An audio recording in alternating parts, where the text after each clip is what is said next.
អូខេសួស្តីអ្នកនរអញ្ចឹងវីដេអូនេះគឺជាវីដេអូបន្ទាប់ពីវីដេអូទី1អញ្ចឹងឥឡូវខ្ញុំចាប់ផ្ដើមធ្វើការបង្កើតជា grid អឺយើងបែកទៅកាន់កូដយើងវិញ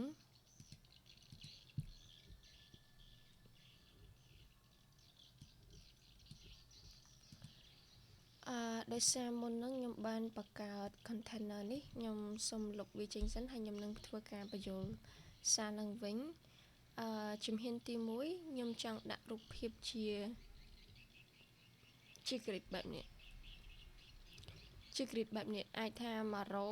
យើងឲ្យមានចំនួន4រូបភាពយ៉ាអញ្ចឹងជំហានទី1ខ្ញុំត្រូវទៅរករូបភាពឲ្យបានសិនដើម្បីទៅរករូបភាពអ្នកគ្នាអាចចូលទៅកាន់ browse ហើយចូលទៅកាន់ website Pinterest មកហើយជំហានមួយទៀតអ្នកគ្នាអាចធ្វើការ download វាវិធីសាស្ត្រនៃការ download លឿនអ្នកគ្នាអាចបើកជា2បែបនេះមក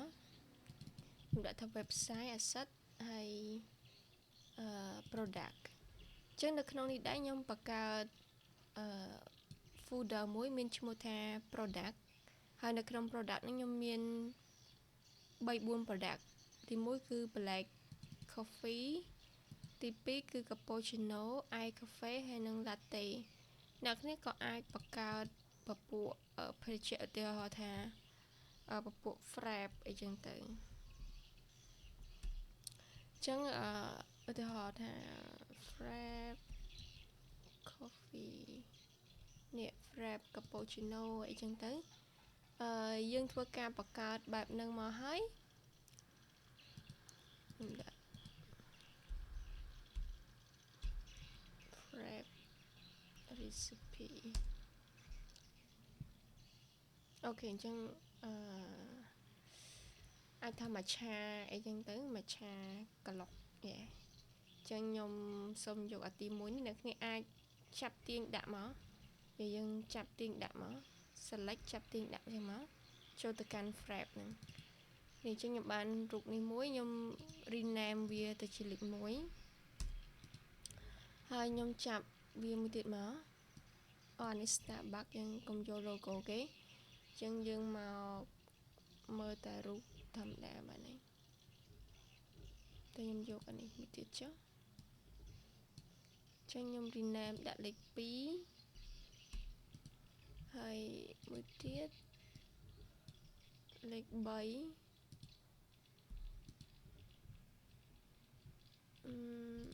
ខ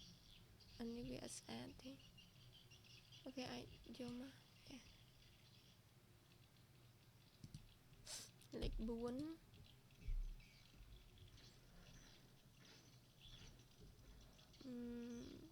ពួកនេះលេខ5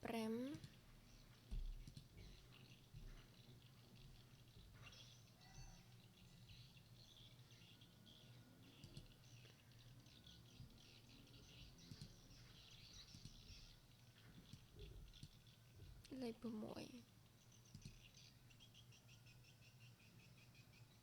អានេះខ្ញុំអាចសុំយកធ្វើជា poster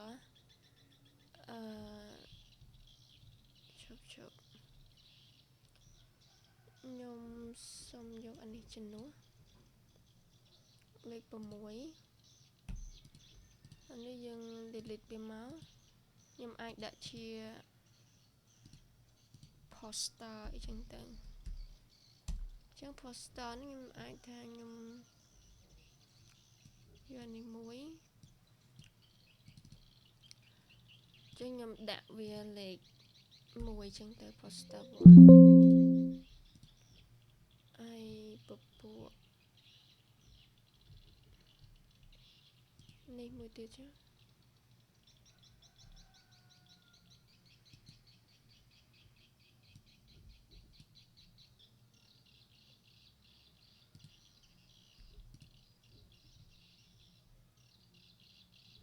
អូខេប៉ុណ្ណេះចុះឥឡូវខ្ញុំរក banner មួយ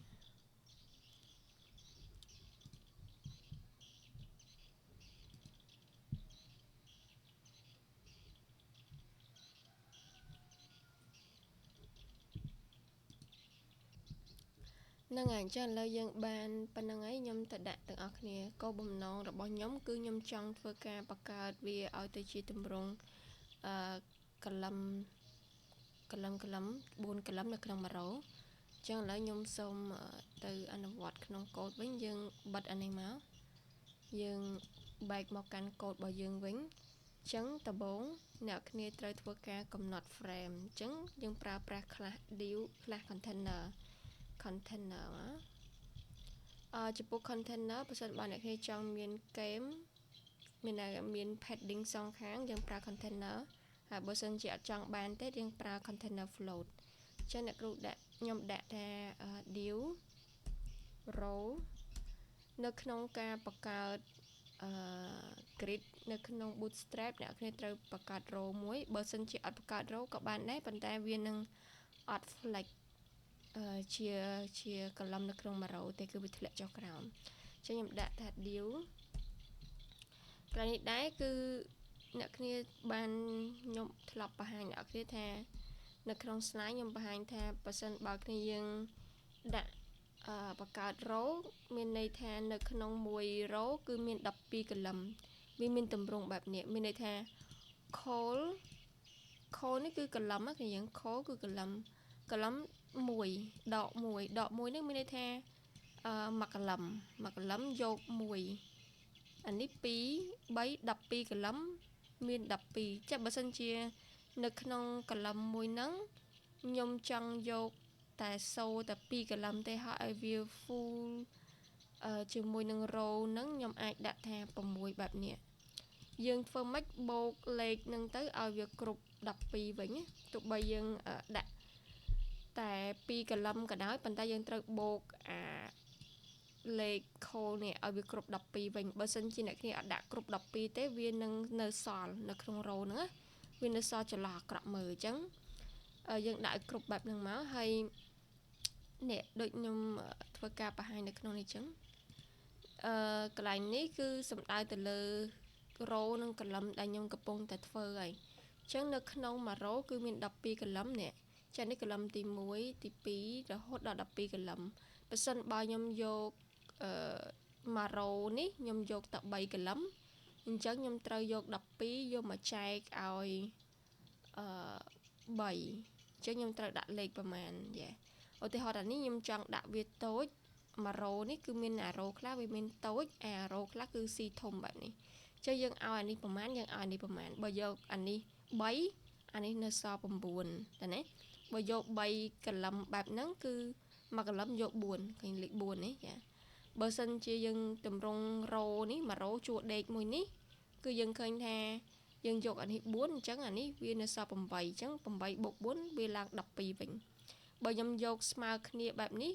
គឺមានន័យថាអានេះក៏ស្មើជាមួយអានេះអញ្ចឹងយើងយកអានេះ6អានេះ6បូកទៅបាន12ឬក៏យើងស្រឡាញ់ធំយើងដាក់ទាំងអស់បណ្ដោយគឺ12តែម្ដង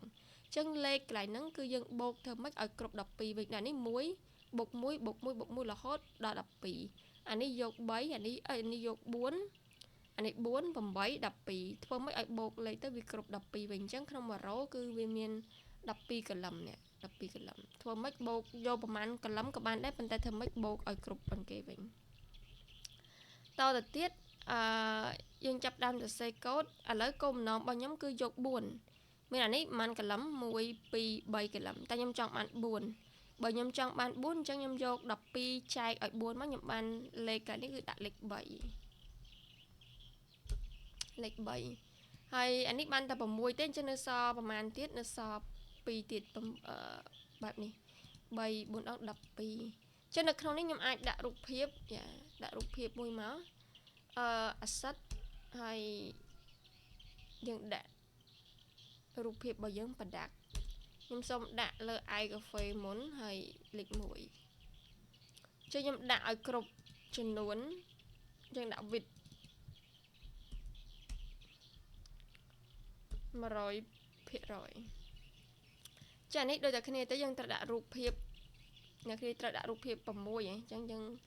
1 2ចាអញ្ចឹង1 2 3 4 5 6អ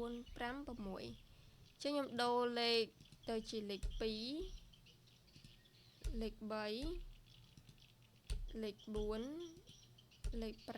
5និងលេខ6ចឹងយើងទៅមើលកូដរបស់យើងទាំងអស់គ្នាតើវាចេញមកយ៉ាងម៉េចចឹងគឺវាចេញមកហើយនេះខ្ញុំសូមបិទអានេះចេញយើងអាចដាក់ធំមកនេះចឹងវាចេញមកគឺក្នុង1រ៉ូនេះរ៉ូទី1អានេះរ៉ូទី2អញ្ចឹងរ៉ូនៅពេលដែលខ្ញុំដាក់កន្លែងនេះគឺខ្ញុំដាក់រ៉ូតែប៉ុន្មានខ្ញុំដាក់តែរ៉ូតែមួយទេតែរ៉ូមួយហ្នឹងមានដល់ប៉ុន្មានមានដល់6ចឹងបើមានដល់6វាលើសនេះឃើញទេ3 6ដង18វាមិនមែន12វា18ចឹងកាលណាវាលើសចឹងគឺអត់អីទេវានឹងធ្វើការអូតូប្រេករ៉ូចុះក្រោមដោយខ្លួនឯងចឹងកន្លែងនេះឃើញទេវាមក8ប៉ុន្តែគោលបំណងរបស់ខ្ញុំគឺខ្ញុំចង់ឲ្យវាមក4ហើយរៀងតូចជាងនេះអញ្ចឹងសម្រាប់ដាក់តែម្ដងទៅខ្ញុំចង់ប្រើ component មួយគឺ card អ្នកគ្នាចូលមក bootstrap ហើយយកកន្លែង component select ទៅលើពាក្យថា card អញ្ចឹង card កន្លែងនេះគឺវាចេញជាទម្រង់រូបភាពឲ្យយើងមួយមានចំណងជើង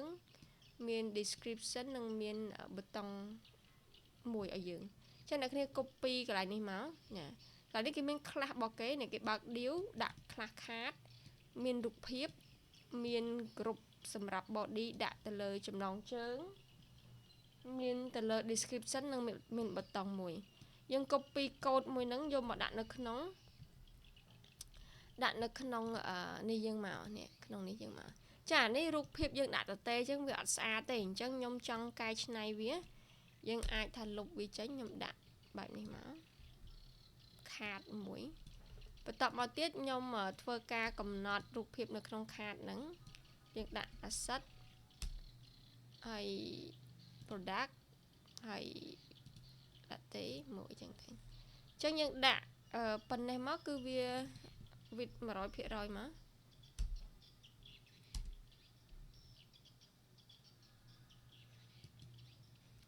យើងដាក់ width 100% មកបែបនេះអញ្ចឹងយើងទៅមើលលទ្ធផលមកវិញ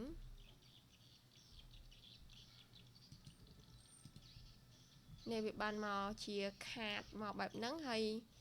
វាមាន description វាមានប៊ូតុងប៉ុន្តែខ្ញុំសង្កេតឃើញថារូបហ្នឹងគឺវាធំមែនទែនហើយអាខាតហ្នឹងគឺវាមាន style កំណត់ width វា fix កន្លែងនេះមួយអញ្ចឹងសូមអ្នកគ្នាលុបវាចោលមកអញ្ចឹងវារៀងត្រូវតិចឯងមួយវិញទៀតខ្ញុំចង់ដាក់រូបភាពហ្នឹងធ្វើម៉េចឲ្យវារៀងតូចបន្តិចតែខ្ញុំសូមដាក់វាបាន 3-4 រូបសិនអញ្ចឹងខ្ញុំត្រូវការ copy អាខាតហ្នឹងខ្ញុំសូមដាក់ class ចោលមួយសិនអានេះ class គេ card image top អញ្ចឹងខ្ញុំសូមដាក់ class ផងខ្ញុំដាក់ថា product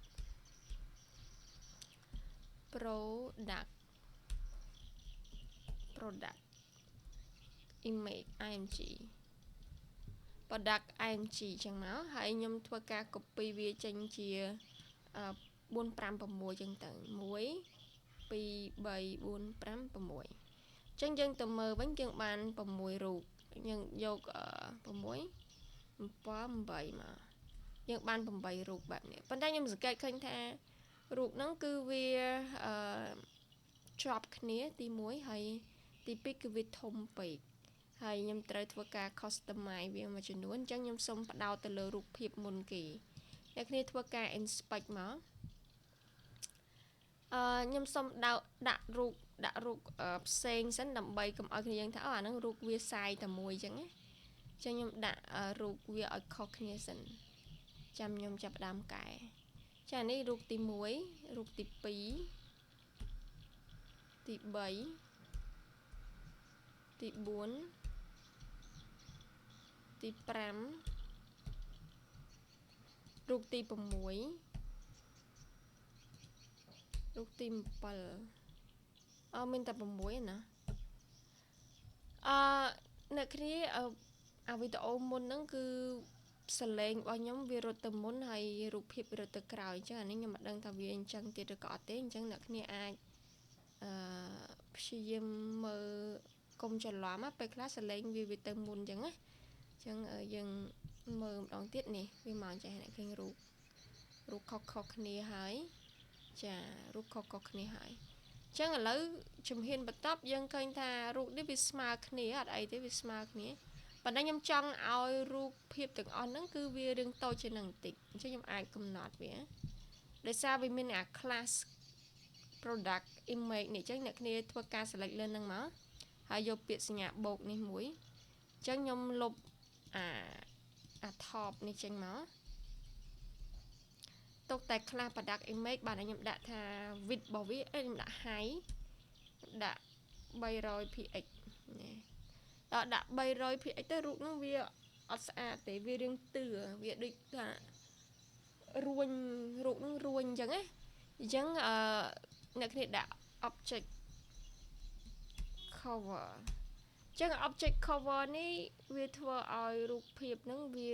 cover ទៅលើកម្ពស់ 300px នេះបែបនេះ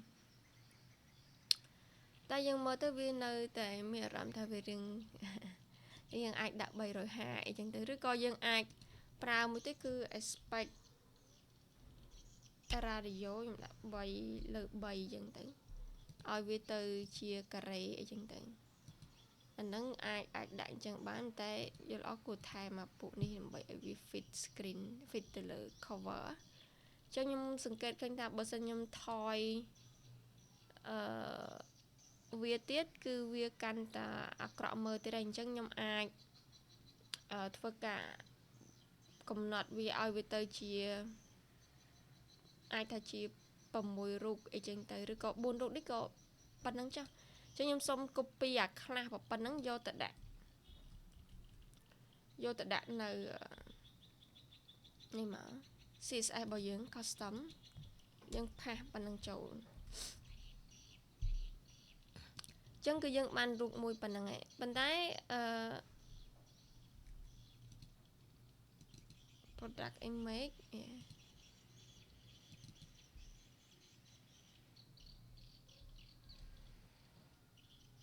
នេះមកហើយអញ្ចឹងខ្ញុំចង់ឲ្យវាមានកលៀតពីគ្នាបន្តិចណាខ្ញុំអាចដាក់margin top អញ្ចឹងខ្ញុំ select ទៅលើកន្លែង row col 3នេះ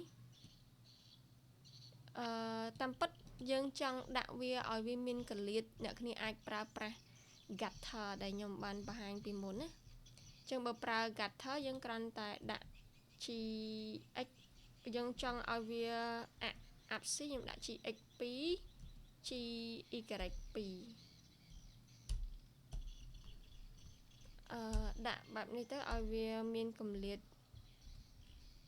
មកល្មមអូខេ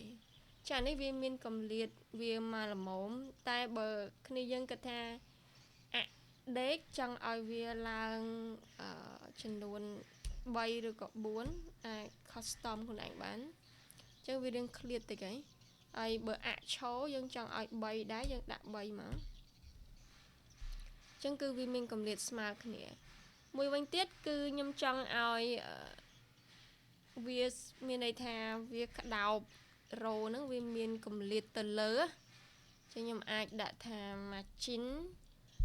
padding គឺកម្រិតខាងក្នុងហើយ margin គឺកម្រិតខាងក្រៅនៅក្នុង CSS យើងទៅសេចេះយើងទៅសេ padding យើងទៅសេ margin តែនៅក្នុង bootstrap វាមានខ្លះវាអ្នកគ្នាដាក់ថា mt5 margin top 5 margin bottom 5ខាងលើ5ខាងក្រោម5អញ្ចឹងយើងឃើញកលៀតនេះឃើញកលៀតទេខាងក្រោម5ខាងលើ5អញ្ចឹងយើងមានកលៀតតិចកន្លែង go anywhere នេះខ្ញុំសូមដូរទៅជាពាក្យថា order គ្នាយើង select លើហ្នឹងហើយចុច control alt d control alt d មកដាក់ថា order now ចឹងមកឬក៏កម្មង់ខ្មែរយើងបញ្ជាទិញចឹងទៅទិញចឹងទៅយ៉ាទិញ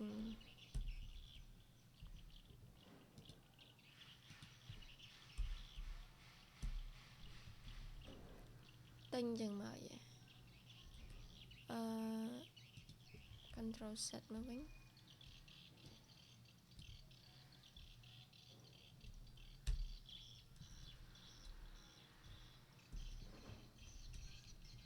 ទិញចាចឹងប៉ុណ្ណេះហើយគឺយើងអាចគិតទៅលើទម្រង់ទូរស័ព្ទម្ដងបើគ្នាយើងគិតថាអានេះវាធំពេកអ្នកគ្នាអាចធ្វើការដាក់វា1 រ៉ូចំនួន6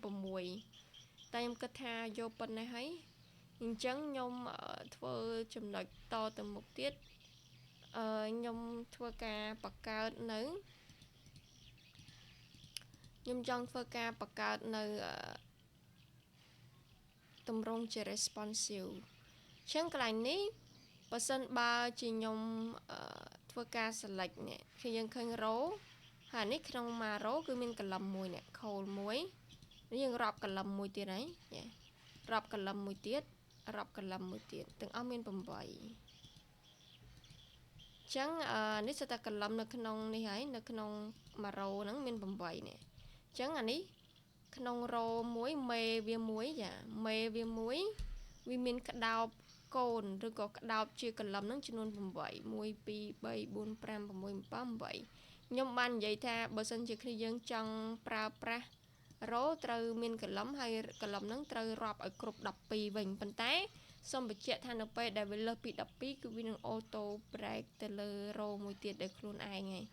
ធ្វើម៉េចយើងចង់បានចំនួននៅ column វិញចឹងឥឡូវយើងសិនខ្ញុំចង់ដាក់នេះជាលេខ2ខ្ញុំដាក់ call លេខ2យ៉ា call លេខ2ចឹងយើងទៅមើលរូបរាងវានេះវាប្រកាសជាចេញ1 2 3 4 5 6ក្នុង1 row វាចេញ6ចឹងបើសិនជាគ្នាយើងគិតថាអូប៉ុណ្ណឹងស្អាតអូខេអាចយកប៉ុណ្ណឹងបានអត់បញ្ហា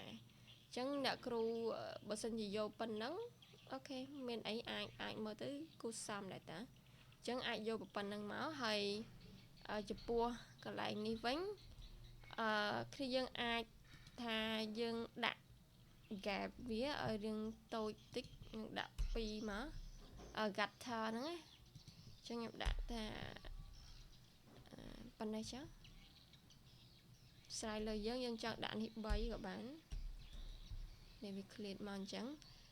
បន្តមកទៀតអាកន្លែង card title ហើយនឹងកន្លែងនេះបើសិនបើជាយើងដាក់ចំណងជើងទៅវាវែងឧទាហរណ៍ជាឈ្មោះអីចឹងណា cappuccino ឬក៏អីចឹងទៅអញ្ចឹងយើងដាក់ទៅវាអាចនឹងវែងយើងអាចប្រើប្រាស់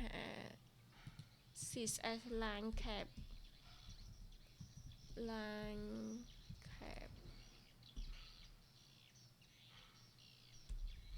ដូចជា claim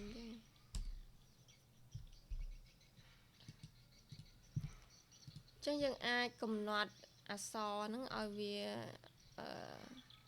មួយឡាញឬក៏2ឡាញហើយឲ្យវាចេញដតបានណាចឹងអានេះខ្ញុំដាក់វាមួយមក1ឡាញចឹងបើឲ្យវាចេញតែមួយឡាញឲ្យតែ1ឡាញមកហើយខ្ញុំទុកសិនតិចខ្ញុំប្រើវាលើហើយចឹងកន្លែងនេះខ្ញុំដូរឈ្មោះទៅជាកាហ្វេយើងដាក់ទៅតាមតម្រូវការរបស់យើងទៅខ្ញុំដាក់ថាកាហ្វេអីគេនេះទឹកកកខ្មៅអីចឹងទៅចឹងខ្ញុំដាក់ថាកាហ្វេ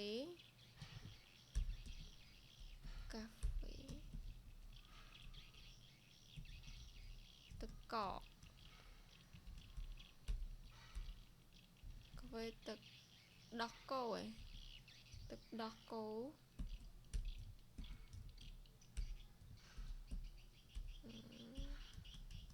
ទឹកដោះគោទឹកកកកាហ្វេទឹកដោះគោទឹកកកចឹងឧទាហរណ៍យើងដាក់កាហ្វេទឹកដោះគោទឹកកកវាចេញមករាងវែងចេះចឹងអ្នកគ្នាអាចធ្វើការកំណត់វាបានឲ្យចេញតែមួយឡាញណាដល់យើងចង់ឲ្យ2ឡាញទាំងអស់ទៅមួយឡាញទាំងអស់ទៅចឹងខ្ញុំដាក់កាហ្វេទឹកដោះគោទឹកកកទាំងអស់អានេះយើងអាចដាក់6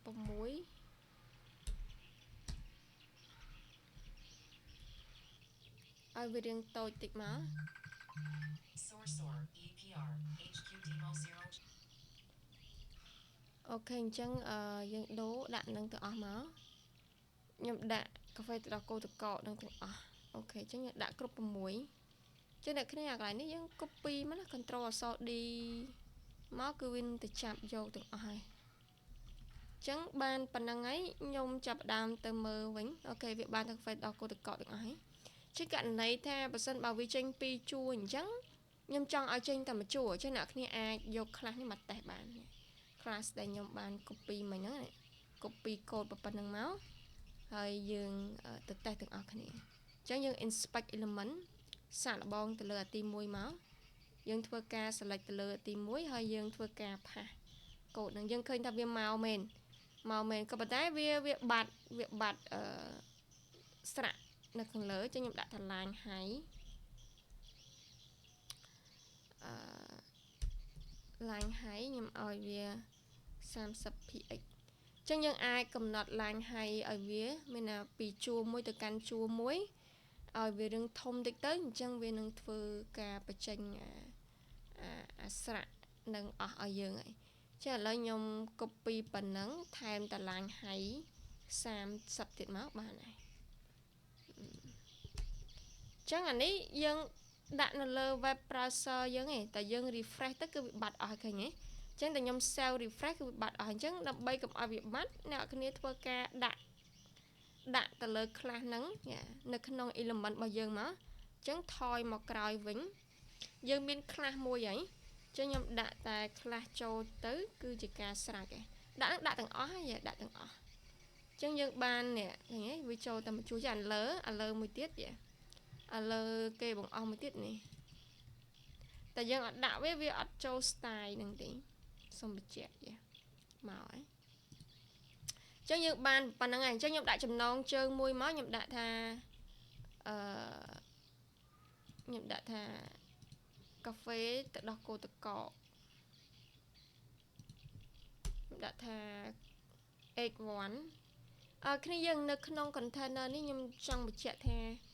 អ្នកគ្នាអាចចែកវាជា section គួរតែចែកវាជា section ចេះសំណុកអ្នកគ្នាអាចងាយស្រួលនៅក្នុងការមើលកូដរបស់យើងអញ្ចឹងយើងចែកជា section អញ្ចឹងមក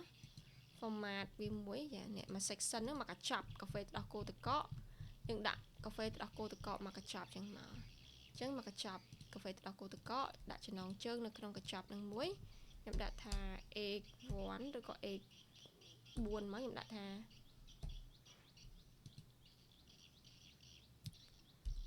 កុំព្យូទ័រខ្ញុំវារាងគាំងបន្តិចដាក់ x4 មកខ្ញុំដាក់ថា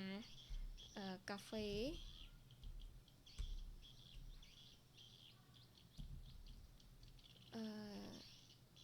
ទឹកដោះគោទឹកកកអញ្ចឹងទៅទឹកដោះគោទឹកកកអីចឹងទៅហើយកុំភ្លេចដាក់តម្លៃផងអ្នកគ្នាព្រោះយើងអាចអត់ដាក់តម្លៃបានទេចំពោះតម្លៃអ្នកគ្នាអាចដាក់ជាខ្ញុំសុំមើលកន្លែងនេះកន្លែងនេះអញ្ចឹងអាចដាក់វាជាលក្ខណៈបែបនេះយើងថែមតែ class នេះយើងថែម span ប៉ុណ្ណឹងមកនៅក្នុង egg របស់យើងអញ្ចឹងខ្ញុំអាចដាក់វាឧទាហរណ៍មើលគ្នាយើងចង់បានតម្រងអីនេះយើងអាចដាក់អញ្ចឹងបានណាអញ្ចឹងអាចដាក់ new អាចដាក់អីចឹងទៅខ្ញុំសុំដាក់អញ្ចឹងចុះហើយយើងសាកតេស្តទាំងអស់គ្នាសិននៅលើនេះយើងដាក់ span មួយនេះខ្ញុំដាក់ថា$3 5000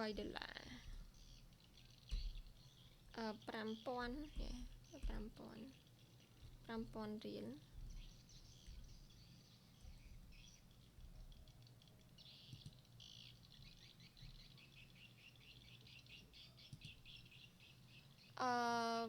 ដោយសារវាមានអាចុចនោះណាអញ្ចឹងយើងគួរតែដាក់បែបនេះវិញខ្ញុំអាចដាក់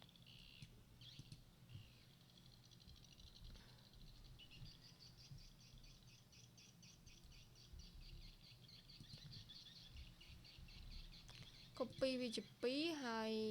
អានេះយើងលុប one line ចេញខ្ញុំដាក់ថាតម្លៃ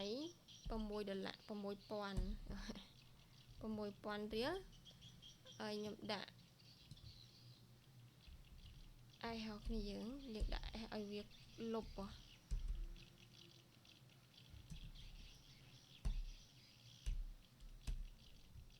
បែបនេះឲ្យវាទៅជា 5,000 អញ្ចឹងទៅនេះពី 6,000 ទៅជា 5,000 រៀលវិញចឹងគ្នាយើងអាចធ្វើការដាក់អាតម្លៃនេះឲ្យវាពណ៌អីចឹងទៅហៅថាពណ៌ក្រហមហ៎ចឹងពណ៌ក្រហមយើងអាចដាក់danger តិច BG danger យើងចង់ឲ្យវា round យើងដាក់ខ្លះប៉ុណ្ណឹងមកគឺវា round វាមូលហ៎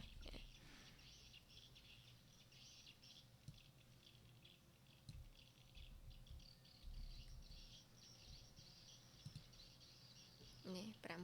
5,000 ចឹងអាចដាក់ padding មួយអីចឹងទៅវារៀងឃ្លាតតិចទេមួយដាក់ឲ្យធំតិចដាក់2អីចឹងទៅចឹង 6,000 discount សល់ 5,000 អាតិចអីនេះយើងរៀបរាប់ពីកាហ្វេនឹងយ៉ាងម៉េចខ្ញុំអត់រៀបរាប់ទេដោយសារខ្ញុំអត់ដឹងថាត្រូវដាក់ពាក្យអីចឹងខ្ញុំលុបឲ្យអស់ចឹងអ្នកគ្នាអាចបន្តដាក់តម្លៃនឹងទៀតមកអានេះយើងដាក់បតុងទិញនឹងទៀតសោតចុះសុំinspect មើល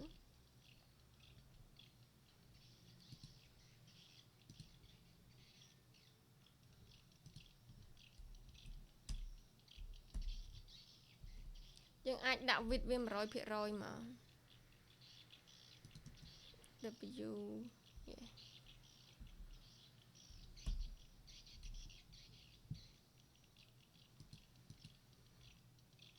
អូខេអញ្ចឹងយើងដាក់ឲ្យគ្រប់ទាំងអស់មកណា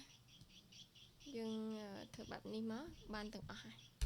អញ្ចឹងខ្ញុំ select ទៅលើ btn primary control D ទាំងអស់មកហើយ arrow key មកស្ដាំយើងផាស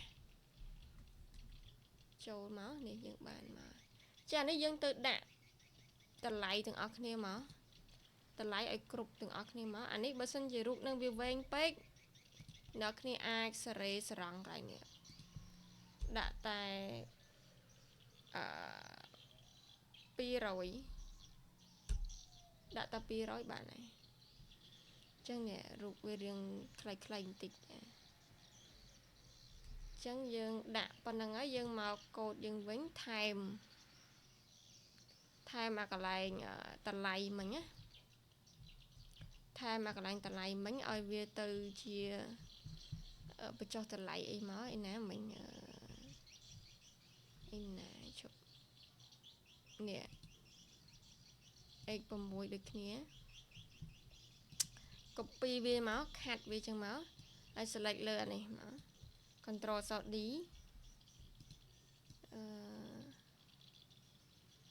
ខាត់ title control D មកបន្តមកទៀតយើង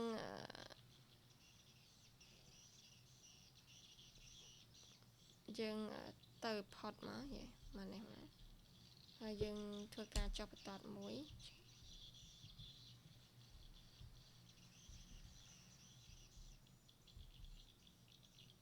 ចុះបន្តមួយយើងឡើងទៅលើវិញមកយើងផាស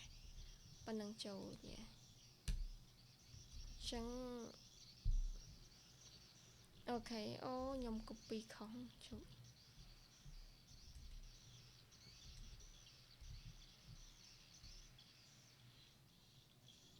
copy អានេះ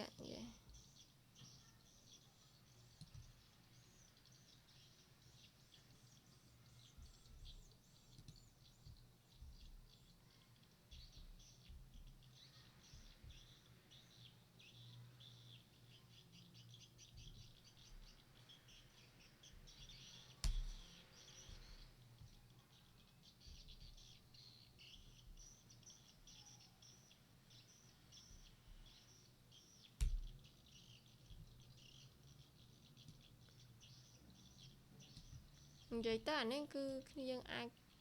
copy ដាក់វាម្ដងមួយបានណាអត់អីទេ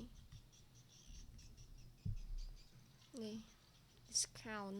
ចុចមកហ្នឹងទិញចាអញ្ចឹងបានប៉ុណ្ណឹងអានេះវារៀងដូចឡើងទៅលើដល់ហើយនេះអក្សរនេះចាអញ្ចឹងដាក់ margin វាខ្លះmargin top 3មក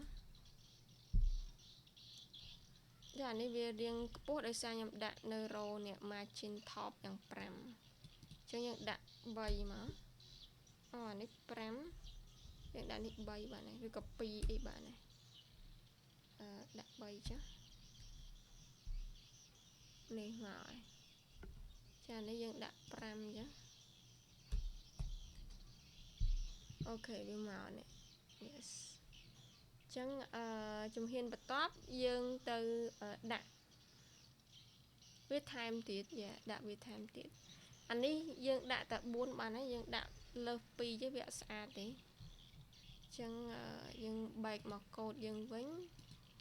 យើងលុប2ចោល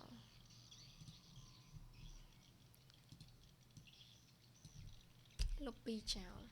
អញ្ចឹងកន្លែងនេះពេលដែលលុប2ចោលគឺពេលដែលខ្ញុំ inspect ទៅកាន់ទូរស័ព្ទវិញគឺយើងអាចមើលឃើញថាវាអត់ស្អាតទេព្រោះវាតូចមែនទែន6អញ្ចឹងដើម្បីឲ្យវា responsive អ្នកគ្នាត្រូវធ្វើវានៅលើទូរស័ព្ទយើងអាចដាក់វាតែ1ឬក៏អាចដាក់វា2នៅក្នុង1 row អញ្ចឹងទៅអញ្ចឹងក្នុងនេះខ្ញុំសូមដាក់វាចំនួនអាចថា2ចុះនៅក្នុង1 column អញ្ចឹងខ្ញុំអាចទៅកែកូដរបស់ខ្ញុំនៅកន្លែងនេះគ្នាយើងនៅចាំមេរៀនដែលខ្ញុំបង្ហាញ break point ហ៎អញ្ចឹង break point នេះតើនៅក្នុងទូរស័ព្ទនេះនៅក្នុងទូរស័ព្ទតើយើងចង់ឲ្យវាចេញប្រមាណហើយនៅលើប្រភេទជា device ជាទម្រង់laptop ឬក៏ desktop ចង់ឲ្យវាចេញប្រមាណអញ្ចឹងគឺយើងត្រូវសិក្សាទៅលើ break point នេះ main container នៃ break point នេះអញ្ចឹង break point វាមាន ASM MD LG XL XXL អញ្ចឹងអាទំហំ break point មួយនោះវាមានចន្លោះពី screen ប៉ុណ្ណាទៅប៉ុណ្ណាហើយប្រភេទ device របស់វាគឺបើ XS គឺទំហំទូរស័ព្ទប្រឈរ SM ទូរស័ព្ទផ្ដេកហើយ MD ទម្រង់ជា medium ហើយ LG ជាទម្រង់ landscape អញ្ចឹងកន្លែងនេះខ្ញុំចង់ឲ្យគ្នាយើងធ្វើការកំណត់នៅ break point អញ្ចឹងនៅក្នុង Bootstrap version ចុងក្រោយនេះបើសិនបើជាគ្នាយើងធ្វើការប្រើប្រាស់ជាមួយនឹងទម្រង់ជា code បែបនេះគឺទម្រង់ screen ទូរស័ព្ទហើយអញ្ចឹងខ្ញុំត្រូវដាក់ break point វាឲ្យត្រូវតាមទម្រង់ screen ហ្នឹងអញ្ចឹងគ្នាយើងអាចដាក់ទម្រង់ទូរស័ព្ទយើងឲ្យចេញប្រហែលយើងឲ្យចេញ2បើយើងចេញ2គឺយើងយក6ហើយបើសិនជាទម្រង់ screen ធំចឹងនេះយើងអាចដាក់ call MD មក call MD screen ទម្រង់ជា tablet ហ្នឹងខ្ញុំអាចដាក់ថាយកវាឲ្យវាចេញចំនួន3អញ្ចឹងបើយក12ចែក3គឺបាន4ចាហើយចំពោះ screen call ខ្ញុំដាក់ថា screen ប្រភេទជា desktop ខ្ញុំឲ្យវាចេញទម្រង់4អញ្ចឹងខ្ញុំដាក់ call LG ខ្ញុំដាក់ថា3គឺវាចេញមក4អញ្ចឹងយើងដាក់តែប៉ុណ្្នឹងទៅគឺវានឹង response ហើយអញ្ចឹងយើងចូលដល់ screen ទូរស័ព្ទឃើញវាចេញចំនួនតែ2ទេចា2ដល់ពេល screen ដែលធំជាងនឹងបន្តិចខ្ញុំសុំសេរីកន្លែងនេះ screen ដែលធំជាងនឹងបន្តិចគឺវាចាប់យកប្រហែល3ចា3ដល់ពេល screen ធំបំផុតគឺវានឹងចាប់យក4ជប់មិនក៏វាអត់ចាប់យក4យើងសេកូដខុសហីជប់ call LG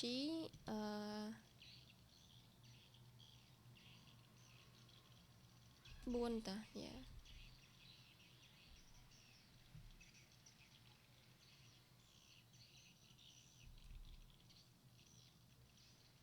4ហើយជប់ខ្ញុំសុំដាក់ call មួយទៀតចឹង call LG